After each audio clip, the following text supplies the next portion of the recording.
Stop everything. Are we really supposed to sit here and pretend that what we just witnessed on Raw was okay? John Cena winning the Intercontinental Championship is historic, yes, but let's talk about the elephant in the room that nobody wants to address. Dominik Mysterio held that title for 204 days, defended it with every dirty trick imaginable, and WWE just handed it to a retiring legend on his way out the door. Is this really how we're treating championships now? Give me a break. And don't even get me started on what happened with the Women's Tag Team Championships, because that finish was an absolute disgrace. If you're not angry about what went down on the 10th of November, then you haven't been paying attention. Let's break this down because someone needs to say what everyone's thinking. The show opened in Boston, John Cena's hometown, with Triple H in the ring giving what can only be described as a coronation speech. The greatest of all time, he called him. And you know what? I'm not even mad at that part because Cena is one of the all-time greats. But then Dominik Mysterio comes out, runs his mouth about being better than Cena in his prime, and Triple H immediately books a championship match right there on the spot.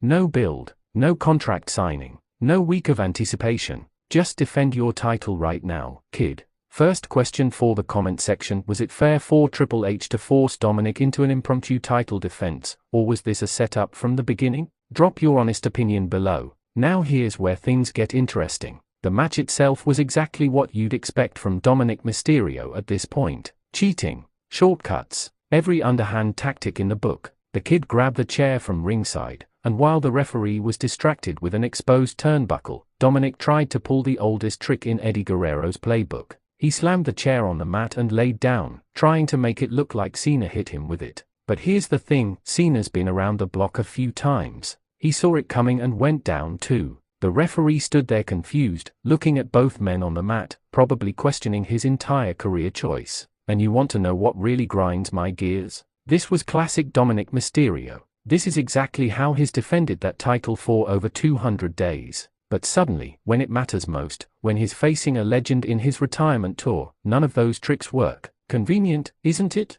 The 619 connected. The frog splash, his father's signature move, landed perfectly, but Cena rolled through, hit the attitude adjustment, and just like that, we have a new Intercontinental Champion. The crowd went absolutely ballistic, and John Cena finally became a Grand Slam champion at 48 years old. Look, I'm not heartless. The moment was beautiful. The emotion was real. Seeing Cena celebrate backstage with Rey Mysterio, telling Rey that his son is still a good kid and hopefully learned a lesson, that was touching. Rey's response on social media posting LOL while watching his son lose, chef's kiss, and when Cody Rhodes showed up to congratulate Cena, saying he couldn't miss his final Boston appearance, you could feel the weight of wrestling history in that moment. Question number 2: on a scale of 1 to 10, how emotional were you seeing John Cena finally win the Intercontinental Championship? Be honest in the comments, but let's pump the brakes on the feel-good story for a second and talk about what this means. John Cena now holds the one title that's been missing from his collection, and he did it with literally 3 appearances left before his retirement.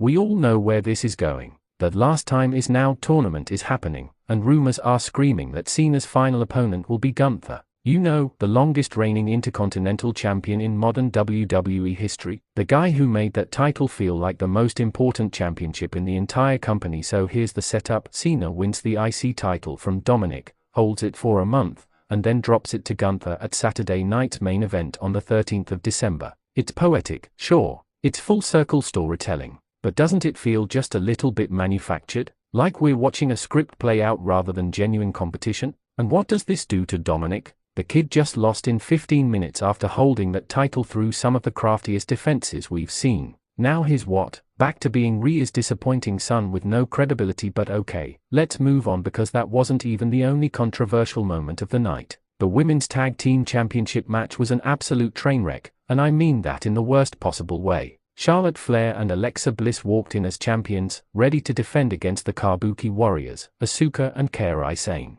And let me tell you, the match itself was phenomenal. Charlotte hit a picture-perfect double moonsault that should be on highlight reels forever. Bliss landed a Sister Abigail that looked devastating. Flair locked in the figure 8 on Asuka while Bliss took out Sane. Everything was going perfectly. Asuka looked like she was about to tap. The champions were about to retain in a clean, competitive match that would have elevated everyone involved. And then what happens? Nia Jax and Lash Legend run down to ringside for the interference. Just like that, the entire match gets thrown in the garbage. Asuka and Sane hit the assisted insane elbow, and we have new women's tag team champions. Third question for you, are you tired of WWE using interference to change championships, or do you think it adds drama? Sound off below now. Don't get me wrong, I love the Kabuki Warriors. Their third reign as tag champions could be incredible, but did it have to happen like this? Couldn't we have gotten a clean finish where they outsmarted or outfought the champions? Instead, we get the same tired formula: champions dominate, interference happens, new champions crowned.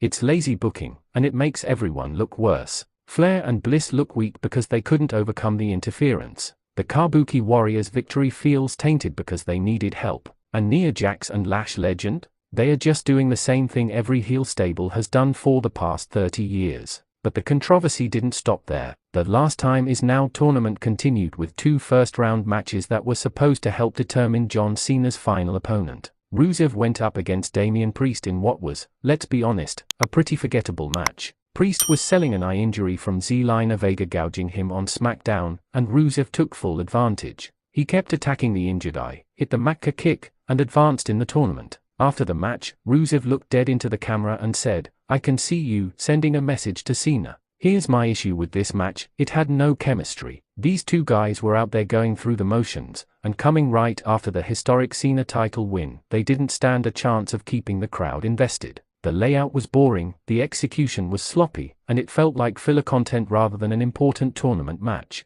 If this is the quality we're getting for a tournament meant to honor John Cena's retirement, we're in trouble. Question 4, who do you think should win the last time is now tournament to face Cena in his final match? Give me your dream opponent. The second tournament match was significantly better. Sheamus vs Shinsuke Nakamura absolutely delivered. These two went out there and had the kind of hard-hitting, physical match that makes you remember why you love professional wrestling. Sheamus locked in the cloverleaf, wearing down Nakamura's legs. The Boston crowd counted along with the 10 beats of the Bodhrán, which left Nakamura's chest looking like raw meat. The King of Strong Style fought back with a sling blade and nearly caught Sheamus with the Kinshasa, but the Celtic Warrior was ready. The finishing sequence was beautiful. Nakamura reversed a white noise attempt from the top rope into a powerbomb that got a close near fall, but out of nowhere, Sheamus connected with the bro kick and advanced in the tournament. This is how you book a tournament match. Both guys looked strong. The winner advances with momentum. The loser takes nothing away from the loss because they went to war. If every match in this tournament had been at this level, we wouldn't be having this conversation about manufactured booking.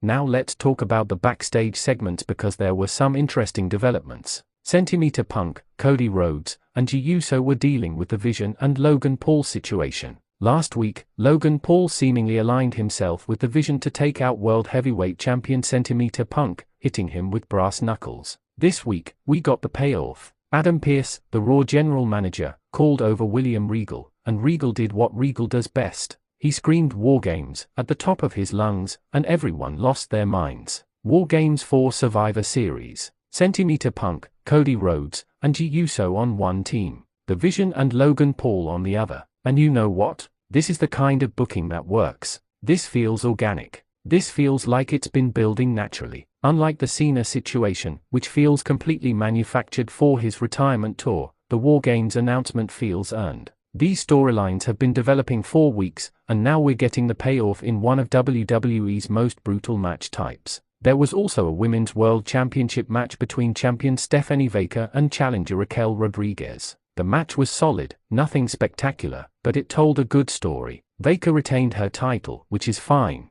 but the real story came after the match when Nikki Bella turned on Baker. Now, this turn wasn't surprising. We all saw it coming from a mile away. But I'm actually glad they pulled the trigger now rather than dragging it out. The segments with Bella and Baker had been awkward and made the champion look goofy. Moving forward with Bella as a heel challenging for the title could be interesting if they book it right. Final question for the comment section: rate this episode of Raw from 1 to 10, and tell me what was the best and worst moment of the night. Look, here's the bottom line. This episode of Raw was historic. John Cena winning the Intercontinental Championship and becoming a Grand Slam champion is a moment that will be replayed for decades. The emotional weight of Cena's final Boston appearance was undeniable, but we can acknowledge the significance while also criticizing the execution. The way this entire situation was handled feels rushed, manufactured, and designed purely for the retirement tour storyline rather than legitimate championship competition. And that's fine. Sometimes wrestling is about moments over realism.